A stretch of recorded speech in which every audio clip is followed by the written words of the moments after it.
Hi, I'm Scott Anderson, co-managing editor of NextBillion.net. I'm here with Ted London, Senior Research Fellow with the William Davidson Institute at the University of Michigan. Ted is the author and co-editor, along with Stu Hart, of a new book, Next Generation Business Strategies for the Base of the Pyramid. Ted, thanks for being here. Scott, thanks for having me. So Ted, tell me the core new idea that you're introducing in this book. Well, the base of the pyramid domain has been around for about 10 years, and I think it's been a very, very productive and important set of ideas, and has really moved thinking about market-based strategies and the link between business strategy and poverty alleviation forward in an important way. But in some respects, it's time, as we used in the title, for, if we will, the next generation of thinking about this. And the way we've framed it is, the original conception was about finding a fortune at the base of the pyramid, the fortune at the base of the pyramid. So, if you will, there's this fortune-finding idea of there being something there just waiting to be discovered. And that has its own set of connotations and leads to questions like, exactly how big is that fortune? And if we launch a venture, is it good or bad for the poor? And while those are seemingly important questions, they may take us down in a line of inquiry that perhaps isn't all that interesting. And the way we thought about it, and I think the way we need to move the domain forward is to reframe this more around how do we create a fortune with the base of the pyramid. And then the questions become much more around, how do you do market creation? Not how big is the market, but how do you actually create a market that you might want, and what does that mean for the different players? And also, rather than is a venture good or bad for the poor, how do you make it better for the poor? Because I think you could argue that market-based approaches will be increasingly used to provide goods and services to the poor. So we can always debate whether they're good or bad, but much more interesting is how do you make them better? And that's kind of the core idea that centered this book and allowed us to bring together a really interesting group of people to develop the ideas.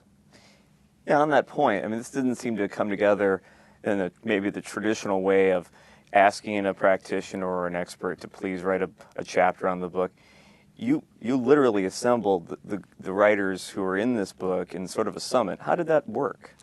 Well, we wanted to use sort of our own theory behind this. We said we want to co-create a book, in the sense that, as you write, usually if you use multiple authors, you sort of ask them if they'd be willing to write a chapter. They say yes. You give them an idea of what they might want to write about. They say okay, and then they sort of send you the chapter that they're going to write anyways. And we decided that what we wanted to do is to bring the authors together and decide as a group what the book was that we really wanted to write, and then how we'd allocate the different pieces. So we brought together a pretty amazing set of folks. Obviously, it was Stu Hart as my colleague and co-editor of this. He's also authored a chapter, as I have. We also have chapters from Bob Kennedy, Jacqueline Novogratz, Eric Semanis, Madhu Viswanathan, Patrick Whitney, and Al Hamm. So, a terrific set of thought leaders in this space that have, really put together a dynamic book. And we all got together in Ann Arbor and decided what was the book we were going to write, how's it all going to come together. And in that session, we were joined by C.K. Prahalad, who was also going to write a chapter for the book, but unfortunately his health prevented him from actually completing the chapter, and we've dedicated the book to C.K. But he played an important role as we thought about the book that we wanted to write. And then about 4 months later, we hosted a conference here at the University of Michigan where it was by invitation only, where we brought in 100 thought leaders really to critique our ideas. And so each of the authors had a chance to present to all the attendees in rotating sessions and get feedback and really ground truth those ideas and make sure, are they really holding? Are there areas for improvement? And that allowed us both to further integrate our chapters, but also for each chapter to be more enhanced with a feel of practice.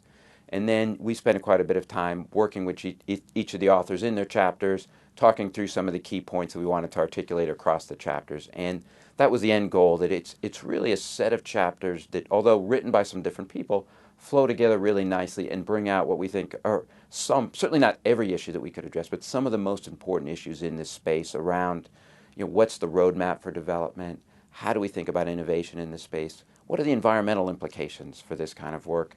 How do we think about market creation? How do we gain a deep understanding of this space? How do you design products and services that really meet local needs? And finally, how do you scale enterprises across geographies? So Ted, focusing on the chapter that you authored, Building Better Ventures with the Base of the Pyramid, a Roadmap, You lay out some sort of guiding principles that you suggest new ventures adopt to maximize their chances of success. Can you walk us through a couple of those? So the idea behind the chapter is we've learned a lot over the past 10 years or so from ventures that have both done fairly well and those that haven't done as well as they might have hoped. And to try and extract those learnings and say, what are some of the key principles behind this, particularly if we frame it around this idea of creating a fortune with the base of the pyramid. And if you think about a venture, it moves, broadly through three stages, kind of the design stage where things begin to come together, the piloting stage where experiments are launched, and then this stage of sort of sustainability and scalability. So within each of these stages, I identified sort of two key areas that I think managers and certainly development professionals, NGOs, those interested in these types of ventures should really be thinking about. In the design stage, it goes back to the early idea of you really need to craft solutions with the base of the pyramid, which in some sense is said a lot, but I really don't think is executed in a particularly effective way. And the chapter goes into a little more about what does it really mean to craft solutions with the base of the pyramid? How do you have to frame it? How do you have to execute in this space to do that? And the second part is crafting opportunities to create new markets. So going back to the idea of creating a fortune, we also have to think about how do you create markets rather than thinking about them just waiting to be discovered.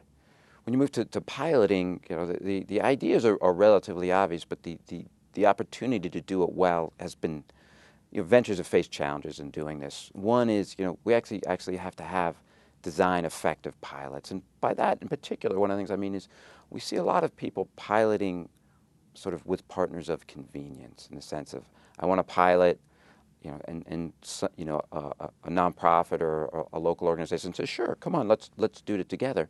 And what happens? These pilots are launched, but without any real clear sense of exactly what they're going to learn. More academically, what is the hypothesis you're going to test when you're done? What will you know when you're done that you didn't know before? And the other half of it is a lot of these pilots are not managed in terms of failure. That pilots are designed to tell us something. What's the likelihood that they may not succeed? And two things have to be understood around that. One is that if it's not working, you have to recognize that and decide whether or not you want to end the pilot. Now, if you don't end the pilot, that's perfectly fine, but you sort of transition from a pilot to more of a philanthropic project. And when you have that escalation of commitment, it turns into a philanthropic project. There's nothing wrong with that. But again, the learning opportunities change and the kind of the strategy changes a lot. And certainly if you have developed a pilot with the likelihood of failure, you have to really understand the implications, particularly of those in the base of the pyramid. That if it is a pilot, it may not work, you may withdraw, and those that you work with need to understand that up front, and you need to develop the appropriate safety nets to make sure that the poor particularly don't suffer from a failed pilot. And then in terms of scaling, the two pieces that are really important is one, you need to think about what is the capability I'm developing so that I can go from place to place. And the idea here is that the capabilities around this idea of social embeddedness, that you can actually gain a skill in learning about markets, collecting information and interpreting that information. And that's a capability so that every time you enter a new market, you don't have to go through as long a process in terms of really getting embedded, that you can understand how to connect with local communities, how to understand and connect with nonprofits, and how to interpret that information in a way that makes sense to you. And the second half of that is you also think about as a company, we need some source of competitive advantage, and what I call commingled competitive advantage. It's sort of identifying resources that are already in this environment and then figuring out ways to leverage and enhance them in a way that benefits both the organization and both your organization and the organization that may own these resources. One example is self-help groups, that a lot of times organizations want to do further distribution. They may want to work with self-help groups, but they really have to understand it's there, but we need to make investments in it, figure out the value proposition both for the poor and for the organizations that set up those self-help groups so that we have some ability to take that platform and enhance it both for the value of the company, the venture, and also the nonprofit that set it up. And then grounding all of this, I think, is this critical need to understand and enhance mutual value. And this, I think, is a real big flaw in a lot of existing ventures, is they don't have a deep sense of their impact on those they seek to serve. And that's bad in multiple ways. In one sense, it's it's really dangerous to ever run a business without an ongoing conversation with your customers, your producers. And in the BOP space, we see that a lot, that ventures are created, outside of the base of the pyramid, or maybe even with the base of the pyramid, but after they're executed, there's very little ongoing conversation on trying to enhance that model. And to me, that's a real failure in understanding your customer needs. And if you don't make that investment, and some people say, well, I can't afford to understand the impacts of my ventures. And the answer is, how can you afford not to? Would you ever run a business in the top of the pyramid without a regular conversation with your customers? And too much of that happens in this space. And the default is, if we're going to do this, the only data we're going to collect is going to be for our donors and our stakeholders. And I think that's also a faulty assumption. They don't need that information in the way that you need information hearing the voices of your customers. And without that, I think it's a very, very risky proposition to run a venture. And that transcends the entire stage, the design, the piloting, and the scaling. If you're not in regular conversations, continually looking for ways to enhance your business model, I think you're going to be in trouble. And sort of I have one rule of thumb that people say, well, I do impact assessment. I have regular, understanding of impacts. I look at it fairly quickly and say, let me see how many negatives there are. And so many of these, you don't see a single negative outcome. And I think most would agree that pretty much any intervention has both positive and negative. And if people aren't identifying the negatives, one, they're not really doing a true impact. And perhaps more importantly, they haven't figured out how to improve their model. They haven't given themselves an opportunity to learn and get better.